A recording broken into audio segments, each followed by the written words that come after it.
Hey, it's Norm from Tested.com, and I'm joined today by Eric Cheng of DJI. Eric, how you doing? Very good, thank you. It's been a while since we've seen you, but it's been like a year since we came out to almost the exact same spot, and you introduced us to the Phantom 2 Vision Plus, which we loved. It was our first real entry into consumer quads, and we've been flying it for a long time now.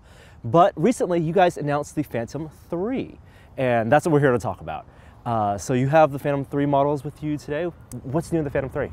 The Phantom 3 is, of course, the next in our Phantom line, which has been the most popular quads on the market for aerial imaging. The Phantom 3 has a lot of technology that we've been working on since that has gone into higher-end models like the Inspire 1, which we announced in November. So a lot of what is in the Inspire 1 that makes it so useful for film and television production, advanced amateurs, and also for just hobbyists, who want to get the best possible quality from the air. All of that's gone into the Phantom 3. So we're super excited about it. Even though it looks very similar to the Vision Plus, actually most of the inside has been completely redesigned. So that includes, a brand new camera, which is much higher quality, built-in light bridge, that's our wireless high-definition video broadcasting system, more sensors, ultrasonic, optical flow. It's sort of best in class, but, shrunk down to the size of a Phantom. And it's still in a ready-to-fly package where you can get out of the box, update your firmware, get the software on your phone or tablet, and learn to fly immediately. Right, learn to fly. And what's, I think, been really surprising for those of us who have been flying the Phantom 2 for this whole time is that it feels like a very different aircraft. So, it's similar in that it still feels like a DJI product. It performs in a way that makes you confident on the sticks, but it's much more precise. So we've done a lot to enhance precision, performance, and you'll feel that when you get it in the air for the first time. We're definitely get it in the air today. But let's take a look at the hardware. You have with you, this is the Phantom 3. Now this is the professional version. There's two models this time. Main differences are the camera, is that right? Right, so we have two models. We have the Phantom 3 Professional and the Phantom 3 Advanced. The main difference is the camera. The Phantom 3 Professional has a 4K camera, also shoots to 12 megapixel DNG if you're shooting stills. Raw pictures. Raw, so yeah, so it's 4K at 30 frames a second. It's actually UHD. And the Advanced has a 1080p 60 camera, so that's the main difference. The only other differences are pretty small. The Professional ships with a more powerful charger, so you can charge more quickly. I think those are the only differences. And looking at this hardware, I mean, from a distance, aside from these stickers, red here, gold and here, they look very similar. Now, are the motors the same? No, so the motors are different. The entire propulsion system has been upgraded, which means that, well, first of all, unfortunately, the batteries are not compatible. We're running 4S batteries, or 15.2 volt batteries instead of the 3S batteries. Now that gives us a lot more power. A lot more output. Is it higher capacity as well, so you get the same amount of, or at least the same amount of flight time? It's higher in capacity in terms of watt hours. The milliamp hour rating is lower because it's higher voltage. Right. But everything has become more efficient. So even though the battery is only a little bit more powerful, we're getting real-world flight times of over 20 minutes. So low 20s, 20, 22, 23 minutes. Whereas on this, even though we rated the battery at 25 without a camera, you tend to get, say, 15 to 18. Yeah, 15 to 18 was what we've experienced with this as well before the alarm starts blazing. Right. So there are different motor system, different power system. And then on the bottom, you have something that you've brought in from the Inspire 1. Right. So there's this little module, which you don't see on the Vision Plus. This is our vision positioning system. We call it VPS. And it has 3 sensors on it, or 2 real sensors. It has ultrasonic send and receive, and it has an optical flow camera. So these sensors allow the aircraft to determine to measure how far it is away from the ground using more than barometer and GPS. So this is like a discrete measurement. And also optical flow camera, which lets you determine whether the aircraft is moving horizontally. So distance from the altitude distance is actually, that's not visual, that's not optical.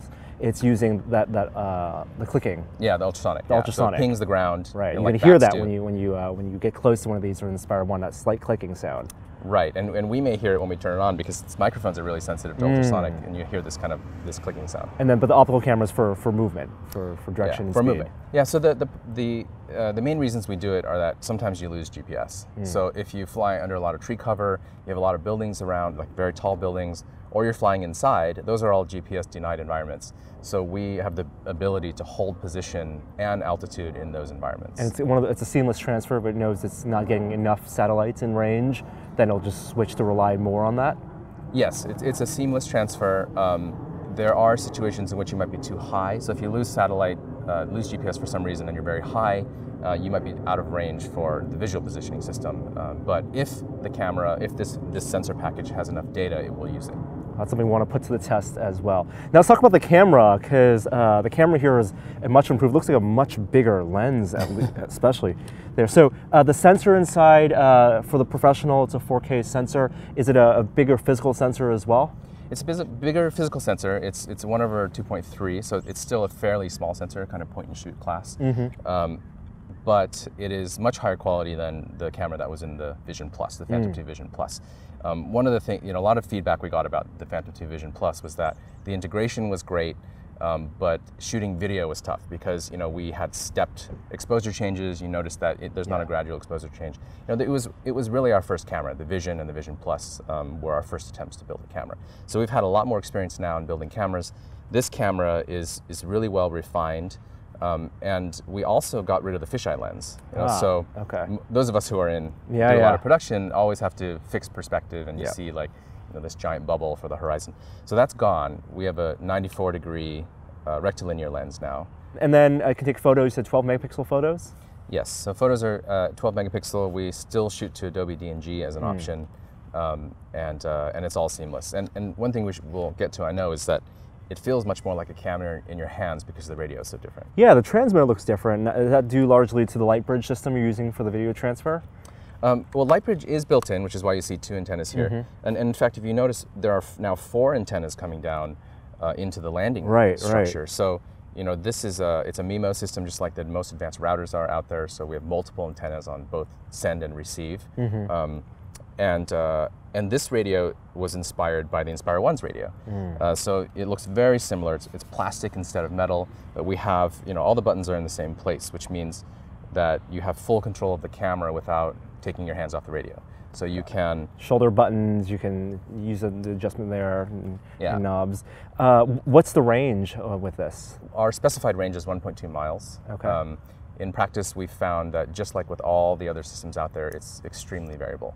So if you're in perfect conditions, you can fly further than that. Of course, it's way out of line of sight, so you should make sure you know what you're doing, and it's legal if you're doing that. And in very congested Wi-Fi environments, it might be less than that. Well, we want to get these up in the air. Is there anything else you want to tell us about the product before we take off? Well, one thing is to differentiate this product with the Inspire 1, because there are a lot of people who are wondering what they get, what they lose, and what they get, from those systems. And the Inspire 1 was really designed for a production environment, independent filmmakers, advanced hobbyists who might have specific kinds of moves in video they want to do. Right. It transforms also. It transforms. So basically, the main differences are that although we have a 3-axis gimbal, you'll notice that our landing gear does not move. Right. So you're limited to shooting basically out of the front of the Phantom 3, whereas with the Inspire, you have full range of motion for the camera. Dual operator support is also something you get with the Inspire 1.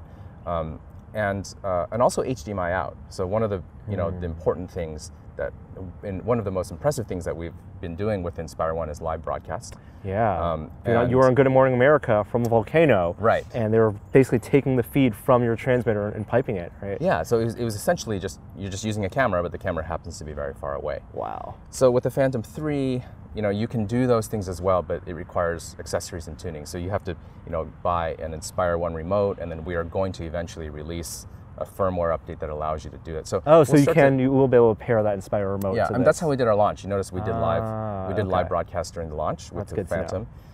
So that's through the HDMI. Also, what about the SDK stuff? I know you guys launched Phantom 2 SDKs. That's going to be forward compatible with Phantom 3. Those apps. Yeah, so the SDK for Phantom 3 and Inspire 1 are currently in beta. Okay. Inspire 1 will probably come out first because we've been working on that SDK for longer. But I'm very excited about the SDKs for Phantom 3 and Inspire, because one of the big differences is now that we're cabled, so instead of using a Wi-Fi repeater, we're actually cabled to smart devices. And that means Wi-Fi and LTE modems are both available for SDK. Wow. Okay. So you can be talking at fairly high bit rate to the aircraft while talking to the cloud. And so basically that opens up all sorts of possibilities. Video streaming, all that stuff. Yeah. That's very cool. We can't wait to get this up in the air. So let's stop talking and start flying. Sounds good. So the first test we're going to do is actually test the ultrasonic sensor and that the visual sensor, optical flow sensor on the bottom of the Phantom 3. We're outdoors right now, so we have sight to GPS. So we're actually going to try to cover up the GPS and see how it works. Okay, so it says safe to fly, non-GPS. We have 0 GPS satellites, so that tinfoil is doing a good job of blocking those signals. And then in the mode area here on the upper left, it says P-opti, which is optical. So that's our vision positioning system. Okay, so we can back up a tiny bit. Let's give this a try. So we're going to use auto takeoff. It says you push the auto takeoff button and you swipe it to the right. So we'll swipe to the right. Okay, let's see. Let me pull it up a little bit. Seems like it's working. Yeah, right now, based on what you see in the UI, it's only using the optical system, looking down and trying, it's basically like an optical mouse, looking at the differences and compensating, and it's staying really still. Yeah, and there's wind, there's actually wind coming. You see it's tilted slightly forward.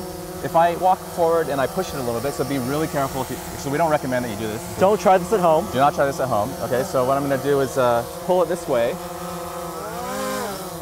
You know, it resists. Right. Because it wants to stay in place there, even though we're in a GPS denied environment. So now, no GPS. This is something you designed so it would work basically indoors in warehouses. Is there an optical distance from the ground that needs to be? It's roughly 15 feet, but it's so environmentally dependent that it really depends what you're doing. If you're on a white floor with no markings, it will not work even if it's right on top of it. But if it's very, very high contrast, it'll work from further away. I mean, we can, let's see if this works, but if I put my hand here,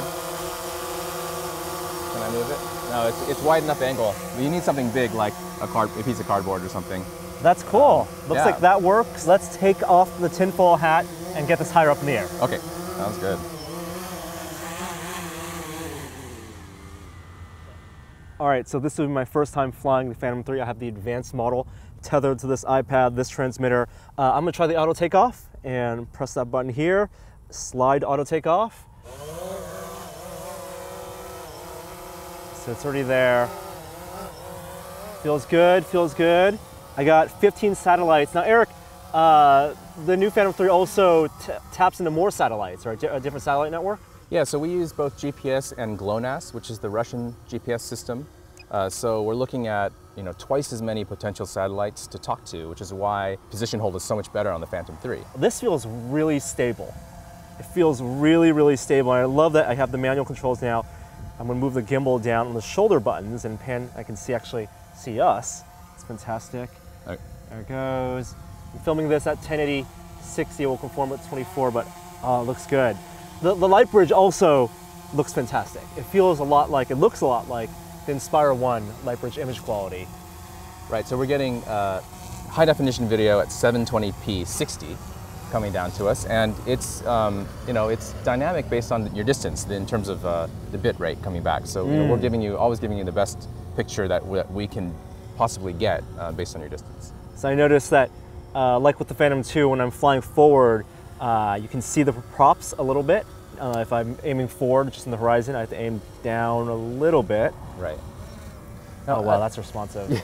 Another reason that it feels so much more responsive, especially if you're moving laterally and you let go and to hold position, is that our ESCs are now bidirectional and they're able to actively brake. So older systems like the ones used in the Phantom 2 could stop giving the motors power and they would spin down by themselves. But now we're actually able to say, please stop, ask the motors to stop themselves, just like on the Inspire 1. Yeah, there's not a lot of overshooting and then compensating for it afterward. Yeah, there's sort of a mild glide to a stop, but it does stop. It doesn't glide for a long distance. Let's see if I can do a little circle around this big statue here. Now, I've got the Phantom 3 Professional in the air at the same time, and I'm going to get some footage of you flying.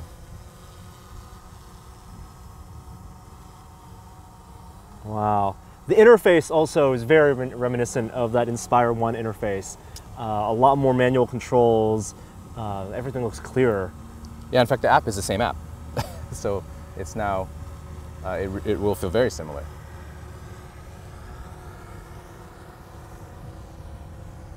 Oh, wow. Okay. There it goes. Don't get too close to the metal object. And this video looks really smooth, at least relayed over here. I do like that I have some control over, for example, the exposure right on the go. So if I look over in San Francisco right there. Now this is you said a f2.8 lens on this? That's right, it's an f2.8 lens. Do you know what a millimeter equivalent it is? It's close to a 20. It's 94 degrees. Okay. 20 is around that. So it's wide angle without being so wide angle that there's a lot of distortion. I'm going to lift it up here, and I can actually change the exposure value while I'm recording. So I'm recording video, so I can actually brighten it up on the fly. I compensate higher, or if I want to do the other direction to show you guys watching it, compensate lower. For example, if I was pointing more directly at a really bright object, or the sun even. Right. Do you mind if I take it out a little over that pier? No, go ahead.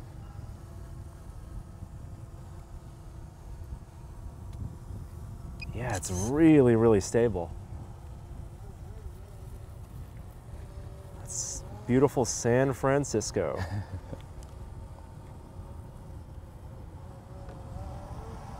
And here we are above Treasure Island.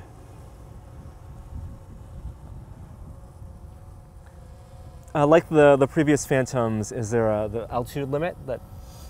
Yes, by default we limit to 400 feet or 120 meters. Okay. So if you go up that high, you'll see it bounce off. It's right now 80, 90 meters, 100 meters. And there it goes. Warning, maximum flight altitude reach. Adjust in settings if necessary. I think I've turned sound off on that, but if sound was on, you would hear it talking to you. Maybe I'll try to turn it on while we're here. The control I have over the gimbal is just up and down? It's just up and down, that's correct. Okay. So one of the things that you guys launched for the Phantom 2 Vision was ground control support, so you can do waypoints. Is that something that's going to come eventually to this? Yeah, so we recently announced that we will be putting ground control at least into Inspire, probably into Phantom 3. We don't have a date on that yet. So actually the announcement was really that we would be putting ground control support in a more explicit way into the SDK, so that anyone could write an app using ground control, but there's a very high likelihood it will also end up in our app. And one reason for that is that most people who are using ground station actually have goals beyond just flying around for fun. You know, usually it's related to mapping or survey or some kind of cinematography that where they want to kind of simulate having a dedicated pilot and operator, but only want to operate the camera. All right, I'm going to descend this. One of the things that we notice with the Phantom 2, if you descend too quickly and you don't move while descending, you can get caught in its own vortex. Does that happen with the Phantom 3? Is there a proper way to descend? That happened a lot in very early firmware versions of Phantom 2, but at some point we limited descent rate to 2 meters a second, so just over 6 feet a second. Okay. So in theory, you cannot enter vortex ring state even if you're flying at altitude, for example, in like dry heat. So the goals for us are to prevent that from happening for novice pilots. Now this propulsion system is much more powerful, so it should be even harder to enter that state. And that more powerful propulsion system, does that allow this to go faster even?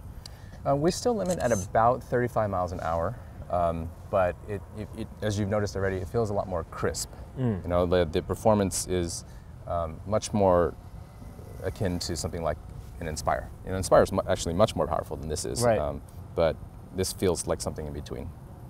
I don't know, you've flown both? Yeah, I have flown both, and the Inspire definitely, it feels like a rock. Like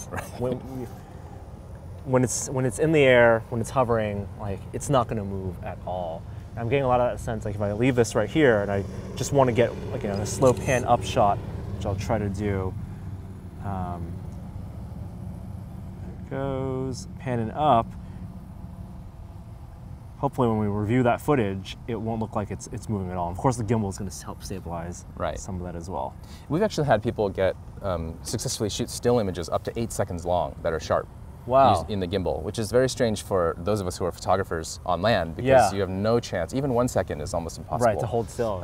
But if you, it might be a fun test for you to do at some point. If you go up and take a bunch of multi-second exposures, like 10, chances are one of them will be pretty sharp. All right, there goes, I believe. Yeah. I'm going to come find you. I'm gonna go back to that statue, do one more loop around, and I think that's a great first test flight with this. Eric, you said this is shipping now? Yes, the first unit shipped just a couple days ago. By the time people are seeing this video, the iOS version and the Android version should both be in app stores, ready to go. So it's out. And that's the Phantom 3, both the advanced version and the professional version. How much do they cost? So the Phantom 3 Advanced is $999, and the Phantom 3 Professional is $1259. There are also battery bundles, so you can buy it with a battery to get a discounted battery, which is about $100 more. Awesome. I'm gonna try to get close to us, sign off over here. Check out that image quality, guys. All right, I'm Norm from Tested. This is Eric Cheng from DJI. We'll be doing more flights with quadcopters, hopefully the Phantom 3 soon. Until then, we'll see you next time.